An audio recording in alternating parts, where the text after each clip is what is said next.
पति ब्रह्मचारी।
मुझे ऐसा क्यों एहसास हुआ कि सूरज मेरे पास है?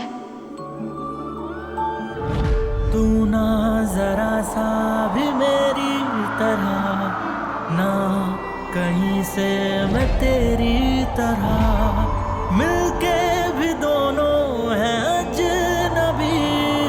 कैसी है ये दास्तां, ये दास्तां।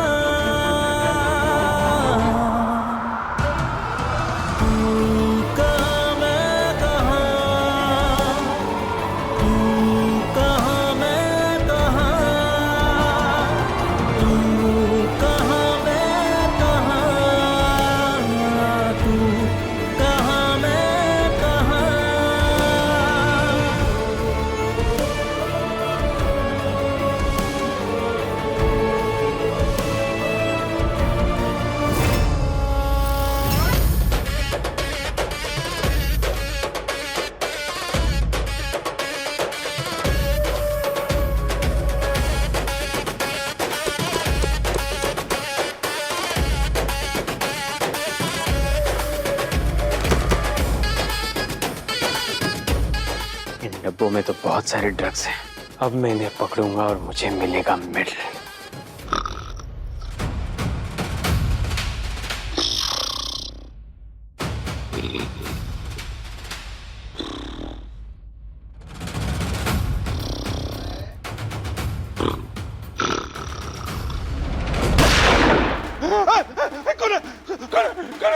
पकड़ो इसे, भाग ना जाए। मैंने ऐसा क्या कर दिया? हो क्या गया? वो तो अभी पता चलेगा जब ये डब्बे खुलेंगे। नहीं सब डब्बे मत खोला, इनमें तो मैंने। मुंह बंद कर, वरना साहब तुम्हारा यही एनकाउंटर कर देंगे।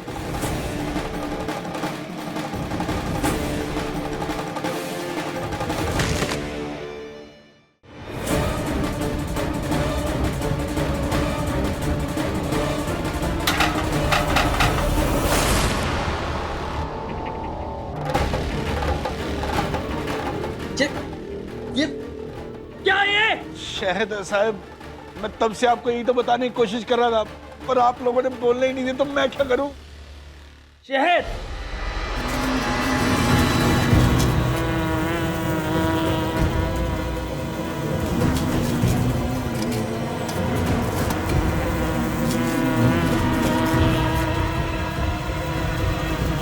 सर, मधुमक्खी भागो!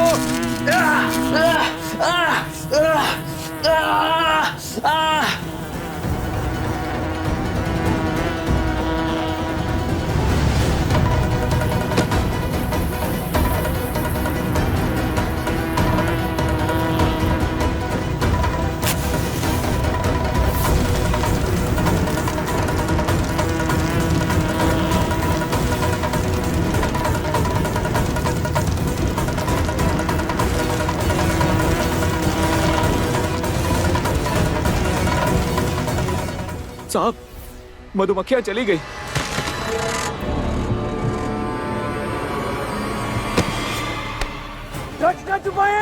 साहब, मैं शहद बेचने वाला एक मामूली दुकानदार बनी हूँ।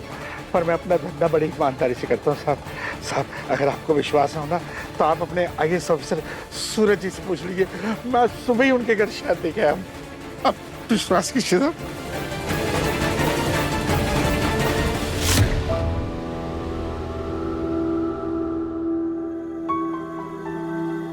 अम्मा जी एकदम 100% शुद्ध शहद ही। कुंज बिहारी मैं हारी। वो तो वैद्य जी ने हड्डियों के दर्द के लिए शहद खाने को बोला है, लेकिन सच्ची में असली है ना? हाँ अम्मा जी, IAS साहब के घर मिलावट वाला शहद देकर मैंने जेल जाना है क्या? यकीन मानिए इतना शुद्ध शहद है, और इसका ढक्कन खुल जाए ना तो इसे सूंघकर दूर दूर से मधुमक्खी भागी चली आती है। सच कह रहे हैं आप? हाँ साहब, तभी तो इसका ढक्कन इतनी जोर का लगा के रखता हूँ। तो एक काम कीजिए, 10 किलो शहद तैयार रखना आज शाम को।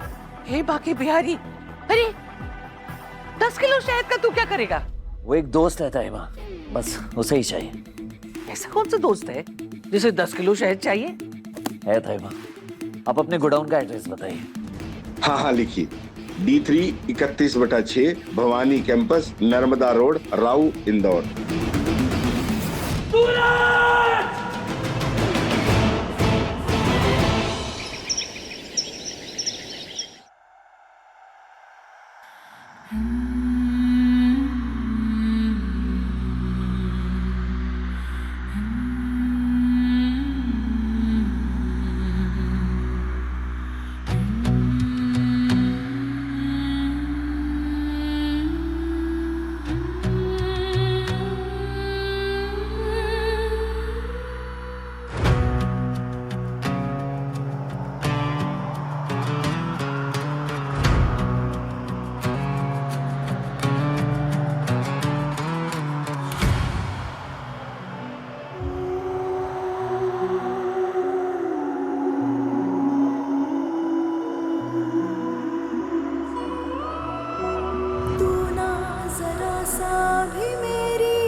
मेरी फीलिंग सही थी, तुम यहीं थे रात भर।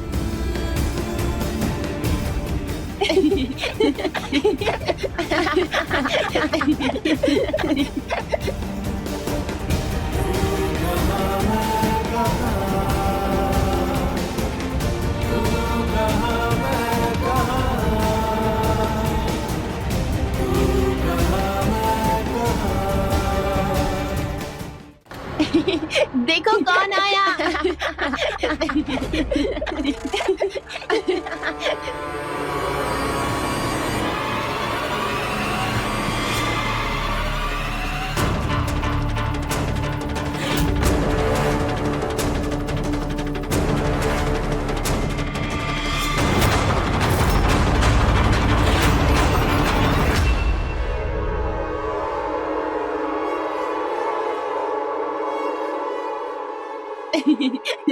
ओ बंदर मामा।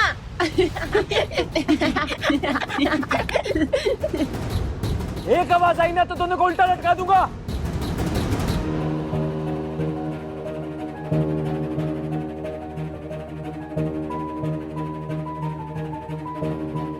ये सब तुमने किया है ना? IAS बन गए, पर तुम्हारी हरकतें अभी भी सड़क छाप गुंडे जैसी ही हैं। सड़क छाप तो तुम हो, जिसने इतनी गिरी हुई घटिया हरकत की है। ड्यूटी चेंज करने की सिफारिश के लिए अपनी बीवी को मेरे पास भेजा तुमने। तुम्हारे सारे काले कारनामों की फाइल्स मेरे टेबल तक पहुंच चुकी हैं। रिश्वत लेना, झूठे केसेस बनाना, लोगों को डराना धमकाना, तुम्हारी हर एक हरकत पर मेरी नजर है। बस एक प्रूफ मिला तो तुम्हारा खेल खत्म। ये सबक तो बस एक ट्रेलर था, अभी पूरी फिल्म देखना बाकी है।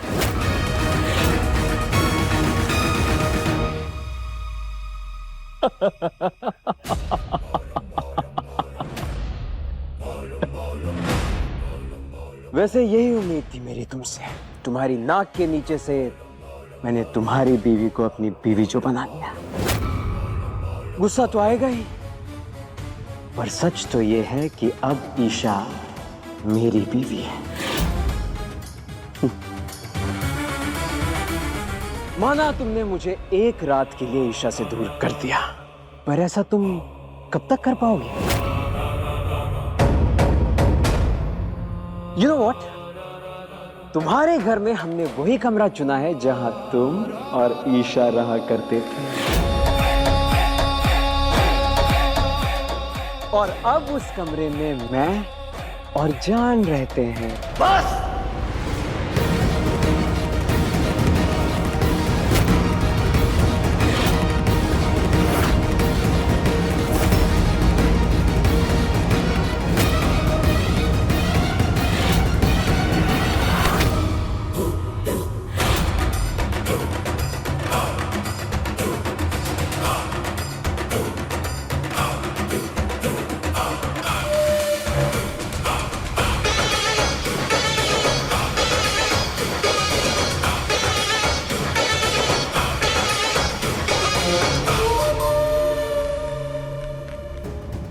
वक्त ने कितना बदल दिया है आपको ईशा जी। जिस कमरे में हम साथ रहा करते थे और अब उस कमरे में कैसे रह सकती हैं आप किसी और के साथ? तुम ऐसा कैसे सोच सकते हो कि मैं तुम्हारा हक किसी और को दे दूंगी? मेरे दिल में सिर्फ तुम हो सूरज, और मेरी आत्मा को कोई नहीं छू सकता। समझ नहीं आता, मेरे प्यार को आपको समझने में कहाँ चूक हो गई, और किसी और के साथ कैसे आप खुश रह सकती हैं? सूरज, क्या तुम्हें मेरी आंखों में अपना चेहरा नहीं दिखता? क्या मेरी धड़कनें तुम तक नहीं पहुंच रही, जो तुम्हें बता सके कि मेरे मन में बस एक ही नाम बसा है, वो है सूरज। मैं सिर्फ अपने पति ब्रह्मचारी की ईशा हूँ। पर सच तो ये है कि अब ईशा मेरी भी। तुम्हारे घर में हमने वही कमरा चुना है जहां तुम और ईशा रहा करते। अब उस कमरे में मैं और जान रहे। तुम्हारे घर में हमने वही कमरा चुना है जहां तुम और ईशा रहा करते। पर सच तो ये है कि अब ईशा कमरे में मैं मेरी। तुम्हारे घर में हमने वही कमरा चुना है। पर सच तो ये है कि अब ईशा करते मेरी भी और जान रहते हैं।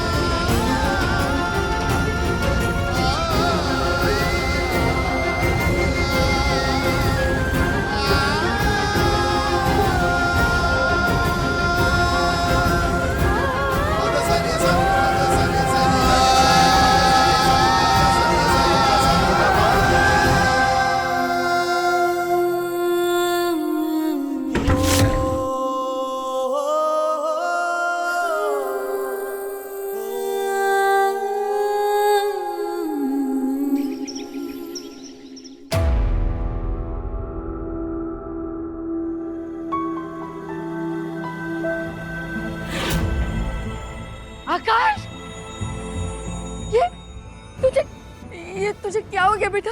हाँ? जरूर किसी की बुरी नजर लग गई है तुझे। हे भगवान, कितना दर्द हो रहा होगा हमारे बच्चे को। और तू वहाँ खड़ी खड़ी क्या कर रही है? जल्दी से हल्दी चंदन का लेप लेके आ। कहते हैं बहू घर की लक्ष्मी होती है, लेकिन जिस दिन से इसके पांव हमारे घर में पड़े हैं, कोई ना कोई मुसीबत गले पड़ी ही रहती है।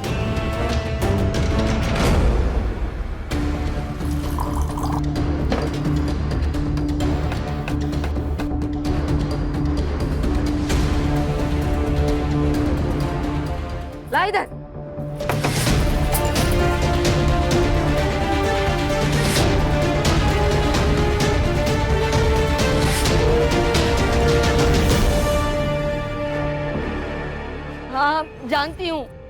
जान छिड़कता है तू इस पर। अरे लेकिन इसी के चक्कर में तो इसका पुराना पति तुझसे बदला ले रहा है ना बेटा, समझता क्यों नहीं है तू?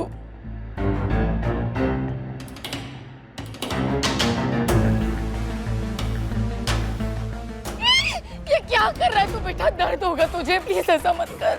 जान, जरा मेरी एक फोटो तो खींचो। हे भगवान, लगता है मधुमक्खी के डंक सीधा तेरे दिमाग में घुस गए। ये कैसी बहकी बहकी हरकतें कर रहा है तू बेटा, मत कर ऐसा। कुछ मौके बहुत खास होते हैं माँ, उन्हें कैद कर लेना चाहिए। सुना नहीं जान, मेरी फोटो खींचो जल्दी। ये तस्वीर इसलिए है ताकि सूरज के दिए हुए हर एक जख्म को मैं संभाल के रख सकूं। पर बदला तो लेना पड़ेगा ना। ऐसी कमजोर नस पकड़ूंगा उसकी कि आगे जाके किसी को अपना मुंह नहीं दिखा पाएगा। अच्छा होगा अपना इरादा बदल दो आकाश, क्योंकि सूरज को कुछ भी हुआ तो ईशा हर ताला हर जंजीर तोड़ के तुम्हारे सामने खड़ी हो जाएगी। और अगर मेरा मुंह खुल गया तो ना तुम बच पाओगे ना गुलाब सिंह।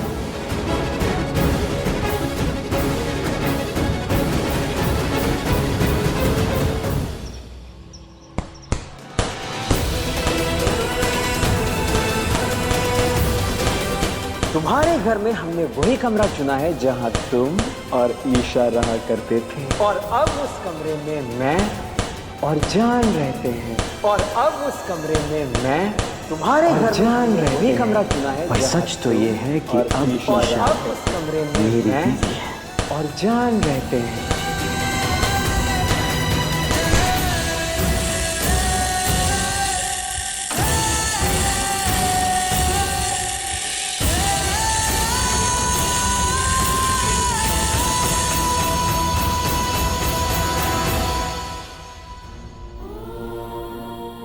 जितना दर्द तुम्हें हो रहा है ना सूरज, उससे कहीं गुना ज्यादा दर्द मुझे हो रहा है। प्लीज सूरज, अपनी ईशा को समझना कि आकाश जैसे इंसान के साथ रहना मेरे लिए कितना मुश्किल है। काश मैं तुम्हें बता पाती सूरज कि ईशा सिर्फ और सिर्फ तुम्हारे लिए बनी है। तुम्हारे अलावा ना मुझे कोई कभी छू सकता है और ना ही किसी ने छुआ है। आकाश के साथ मेरी शादी सिर्फ नाम की शादी है, सचमुच की नहीं।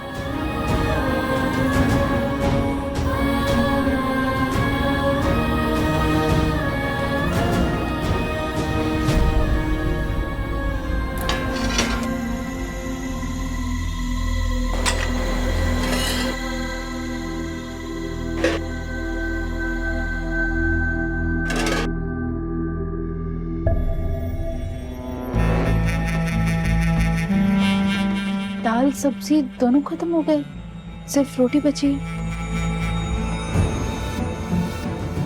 मेरा बेटा दर्द में तड़पे और तुझे पकवान चाहिए? तू तो सूखी रोटी के ही लायक है, इसीलिए तो मैं तेरे हिस्से का खाना किसी और को दे आई हूँ।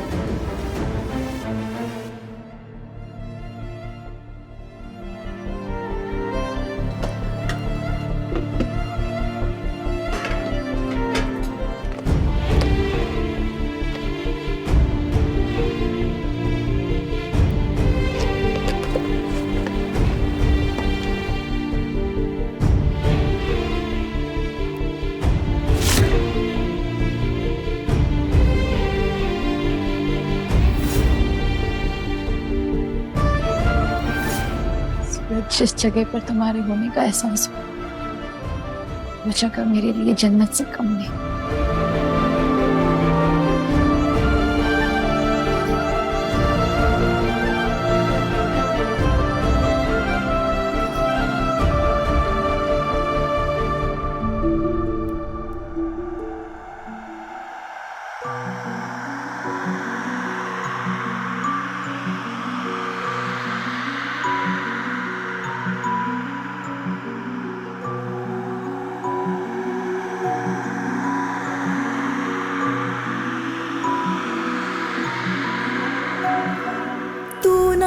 जरा सा भी मेरी तरह ना कहीं से मैं तेरी तरह मिलके भी दोनों है अजनबी।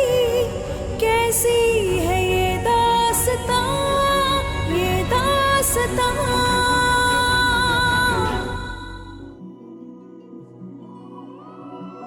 अजब है कहानी, गजब है फसाना, है रिश्ता ये कैसा किसी ने न जाना।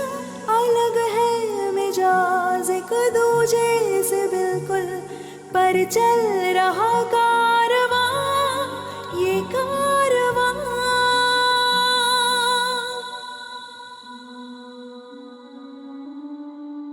एक है ज़मीन, एक है आसमां, दोनों ही हैं दोनों से जुदा। रहते हैं दोनों साथ साथ, पर लंबी है दूरियां। मेरे होते हुए आप सूखी रोटी खा रही थी, ये नहीं हो सकता ईशा जी। मैं हमेशा आपके साथ हूं।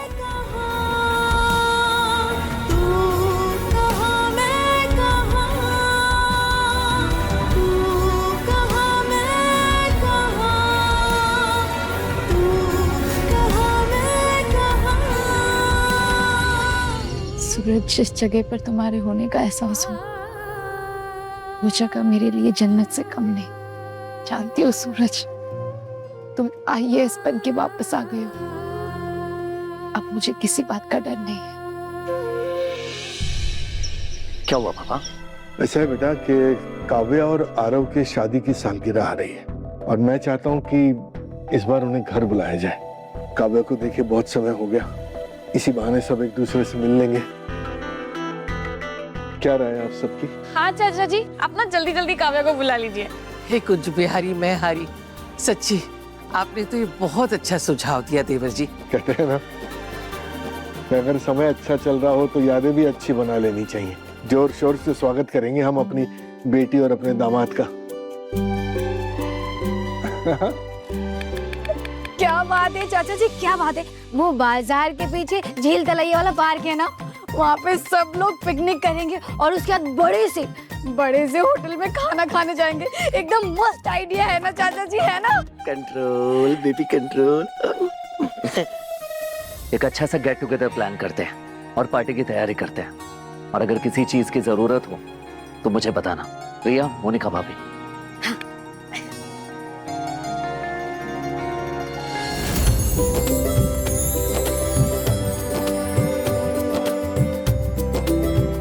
ताइमा, सामान की लिस्ट बन गई? हाँ तैयार है। ठीक है, तो आप एक काम कीजिएगा, ड्राइवर को दे दीजिएगा, वो सब सामान ले आएगा। नहीं देवर जी, हम लोग चले जाएंगे। और वैसे भी इनविटेशन कार्ड भी तो छपाना है ना। इनविटेशन कार्ड वो क्यों छपाना है? और वो खुशबू जी को भी तो बुलाना होगा ना।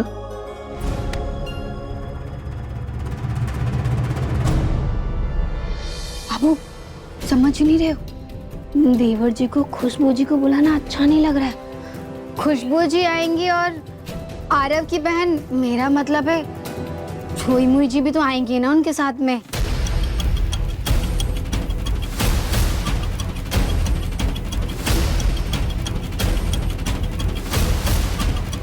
अब वो गलत थोड़ी ना कह रही हूँ। खुशबू जी को बुलाएंगे और छुई मुई जी को नहीं बुलाएंगे तो अच्छा थोड़ी ना लगेगा। भाभी, आप क्या घर में हंगामा चाहती हो? नहीं, मैं तो बस ये।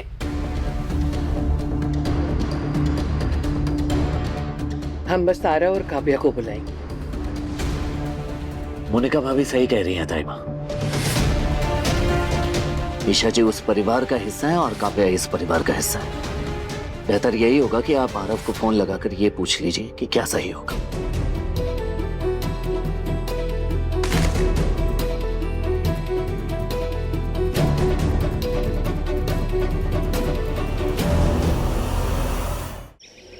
ठीक है काव्या, मैं सूरज को बता दूंगी।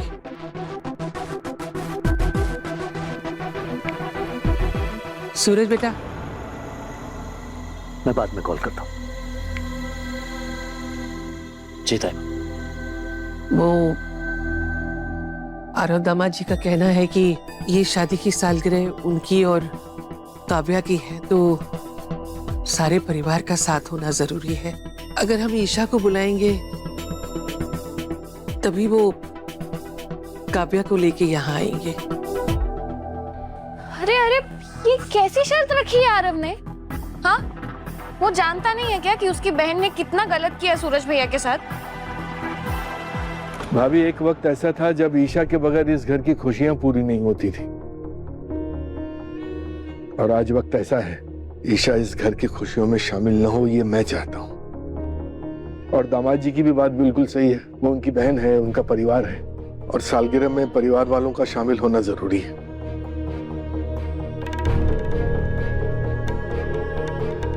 लेकिन देवा जी, ये तो सोचिए, अगर हमने ईशा को यहाँ बुलाया तो हम में से कोई खुश होगा क्या? मायूसी फैलेगी। और सूरज,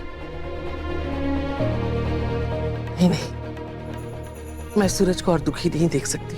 तो फिर आप ही बताइए भाभी, क्या करें? क्योंकि एक बात तो तय है, अगर दामाद जी नहीं आए तो काव्या का दोबारा इस घर में आना शुरू नहीं हो पाएगा।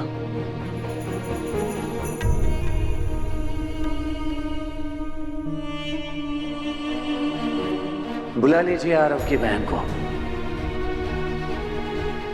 क्योंकि मेरे लिए मेरी बहन की खुशी ज्यादा जरूरी है।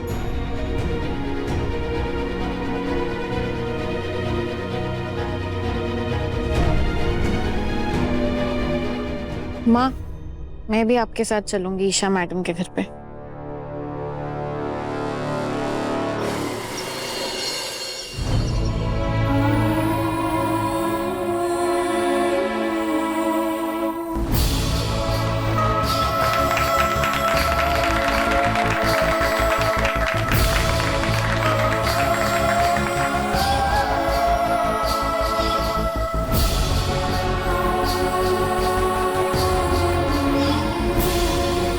माँ, पापा भी होंगे, मैं नहीं चाहती कि आप उनकी शक्ल भी देखें।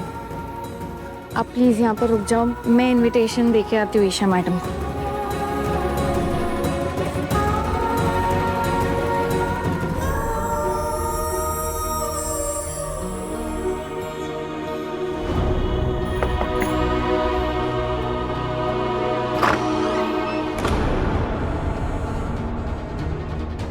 रिया, तो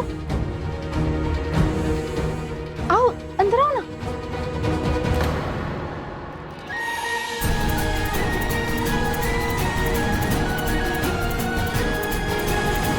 मैं बस आपको इनवाइट करने आई थी। काव्या और आरव की सालगिरह है, तो इस बार हम पूरे परिवार और सभी रिश्तेदारों को बुला रहे हैं। अब आप आरव के परिवार का हिस्सा है तो जरूर आइएगा। क्या सच में मैं आरव से मिलूंगी? रिया को इतना टाइम क्यों लग रहा है?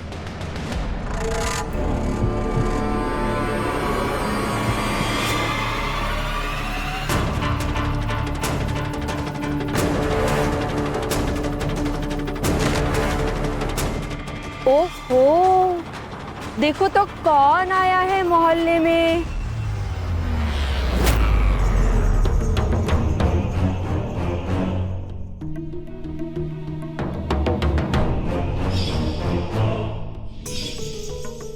IAS की मुंह बोली माँ, वो भी इतना बन ठन कर। मैं तेरे मुंह नहीं लगना चाहती, चली जा यहाँ से। अच्छा,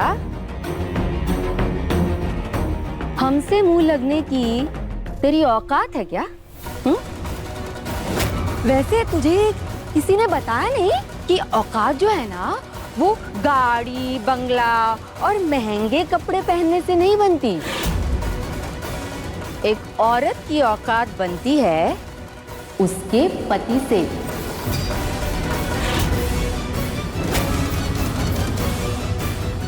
पर अफसोस, तू तो एक छोड़ी हुई औरत है ना?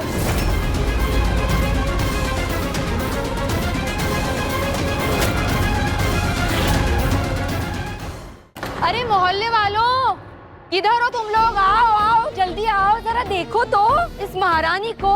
एक छोड़ी हुई औरत अभी भी ना जाने किसके नाम का सिंदूर और मंगलसूत्र पहन के घूम रही है। वैसे उस दिन तूने ही कहा था ना कि तेरे लिए तेरा पति मर चुका है। हाय हाय, तो किसकी सुहागन बन के घूम रही है, हैं?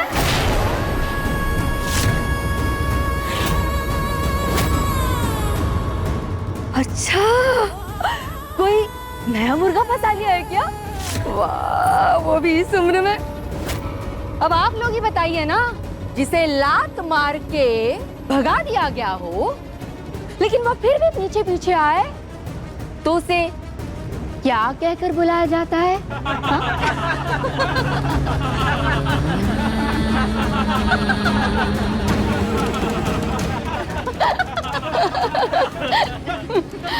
अब आप लोग ही बताइए, जब एक सुहागन के सामने अगर कोई दूसरी औरत उसी के पति के नाम का सिंदूर लगा के आ जाए तो उस सुहागन को क्या करना चाहिए?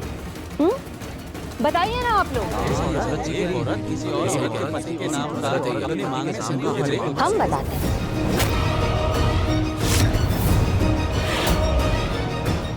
अपने पति के नाम का सिंदूर उस औरत की मांग से मिटा देना चाहिए, है ना?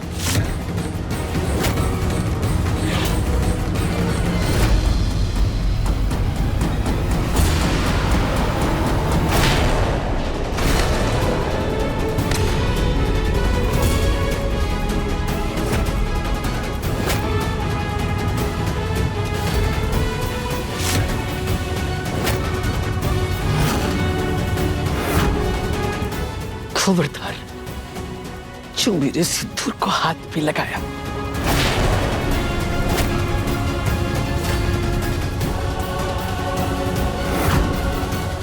तेरी इतनी हिम्मत! तू चिंता मत कर, हम अपने हाथ गंदे नहीं करेंगे। रुक।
ये सब कुछ आपकी वजह से हुआ है।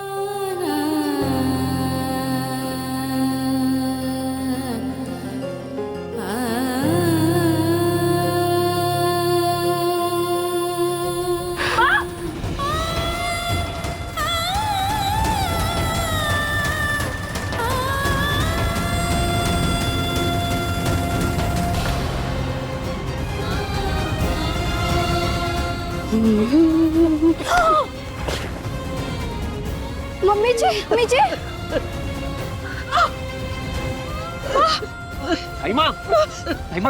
क्या हुआ? क्या है ये सब? क्या मैं तुझसे पूछ रहा हूँ क्या हुआ? इस सब कुछ आकाश की माँ ने किया है। पूरे मोहल्ले के सामने माँ को बेइज्जत किया। छोड़ी हुई औरत बोला कि माँ का सिंदूर हटाने के लिए वो पाइप का गंदा पानी इनके मुंह पर फेंका है। हिम्मत कैसे हुई उन सब की मेरे ताई माँ के साथ ऐसा करने की? और जब ये सब हो रहा था तो क्या ईशा जी वहीं थी?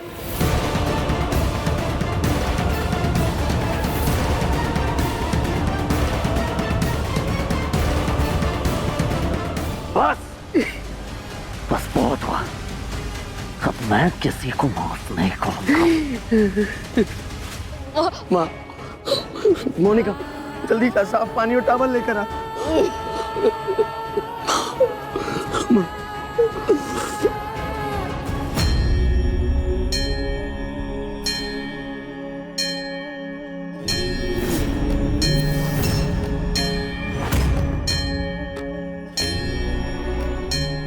सब संभव है। ये अंगूठी अगर गलत उंगली में पहन ली तो तुम्हें संकट से कोई नहीं बचा सकता। नग पहनने से ज्यादा जरूरी है अंगूठी को सही उंगली में पहनना। ले बच्चा। कल्याण हो। जी, आप ही पार लगा सकते हैं मेरी नैया बस महाराज जी। कई सालों से दुकान का काम ठीक से चल नहीं रहा। तू अपनी दुकान का गल्ला दाहिने हाथ से खोलता है या बाएं हाथ से? जी, दाएं हाथ से। तो दाहिने हाथ में ये चाकू रख और बाएं हाथ में ये नींबू, और इस नींबू को बराबर 2 टुकड़ों में काट दे।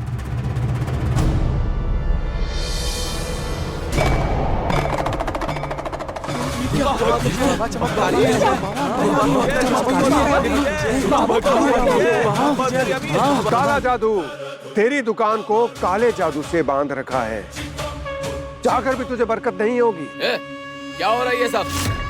नकली पत्थर बेच के 420 कर रहा है। मैं तो यहाँ जन कल्याण के लिए बैठा। जन कल्याण या ठगी?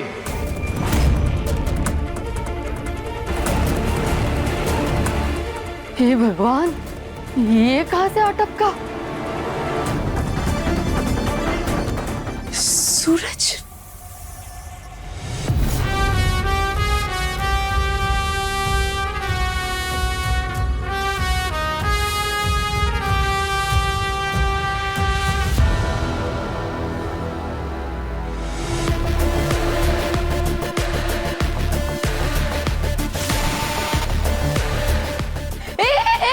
जान लेने आए क्या इनकी? कोई रोको इसे।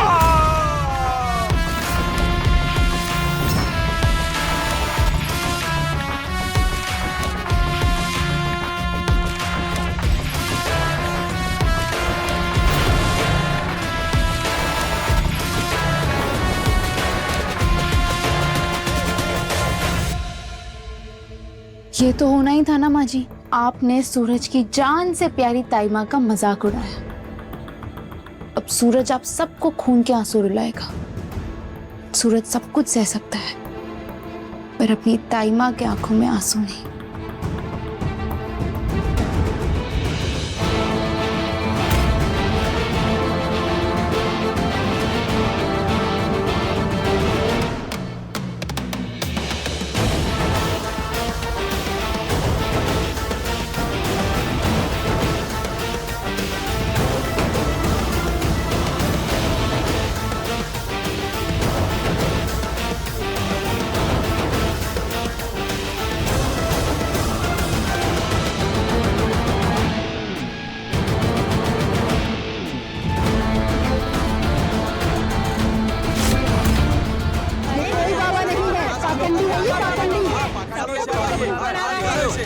जो चमत्कार दिखा के ये आदमी आप लोगों को ठग रहे हैं, वो कोई चमत्कार नहीं है, बल्कि साइंस है। इस चाकू पर केमिकल लगा है जो कि नींबू के रस को लाल रंग में बदल देता है। ये विज्ञान हमें 7वीं कक्षा में ही पढ़ाई जाती है।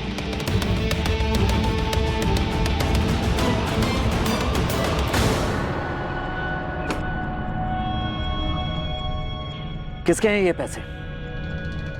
अपने पैसे अपने पास रखिए, और अगली बार किसी ढोंगी बाबा पर भरोसा करने से अच्छा होगा कि अपनी मेहनत पर भरोसा करें, क्योंकि जो खुद की मदद करता है भगवान भी उसी की मदद करता है।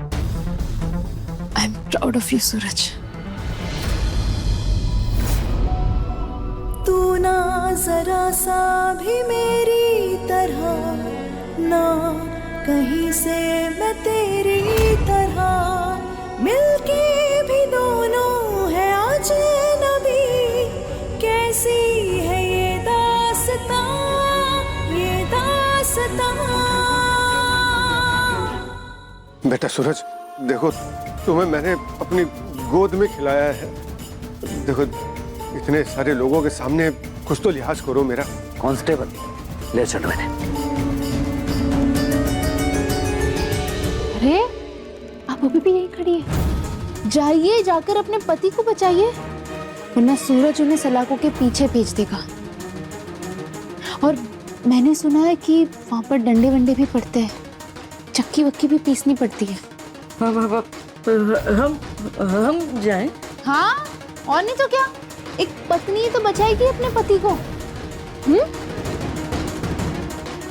सोच क्या रही है, अगर सूरज ने उन्हें जेल भेज दिया तो मोहल्ले में कितनी बदनामी होगी आकाश की। सब कहेंगे कि एक आईपीएस के पिता जेल चले गए। सूरज एक मिनट, रुको रुको रुको, छोड़ दो इन्हें, हम हाथ जोड़ते हैं बेटा। बेटा नहीं हूं मैं आपका, और जिसका बेटा लगता हूं उसकी बेइज्जती करने में आपने कोई कसर नहीं छोड़ी।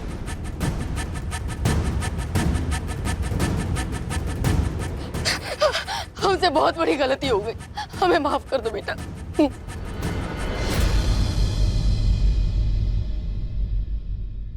अरे सूरज सूरज, मेरा दिल में दर्द हो रहा है, हिल ही नहीं सकता मैं तो। नौटंकी बंद कीजिए और चुपचाप सीधे खड़े हो जाइए, वरना इसी मोहल्ले से घसीटते हुए ले जाऊंगा।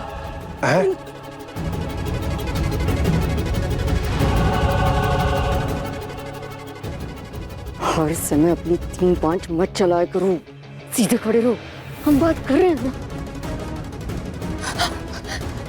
बेटा एक आखिरी मौका दे दे, तू कहेगा ना तो हम तेरी ताई माँ से माफी मांगेंगे, और आइंदा से जब भी सरला देवी हमारे सामने आएंगी ना, हम उनसे नजरें झुका के बात करेंगे। हम कसम खाते हैं अपने पति की, दोबारा ऐसी गलती नहीं होगी बेटा, प्लीज प्लीज माफ कर दे। आखिरी वार्निंग दे रहा हूं मैं इन्हें, अगर अगली बार ठगी करते हुए नजर आ गए ना तो जमानत के लिए तरस जाएंगे। चलिए जी, चलिए चलिए आप लोग भी चलिए।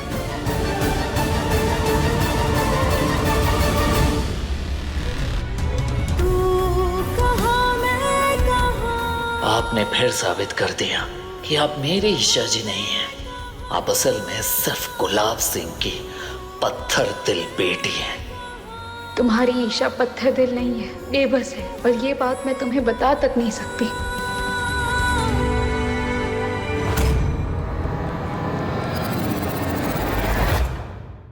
पति ब्रह्मचारी शाम 7 बजे दंगल टीवी पर।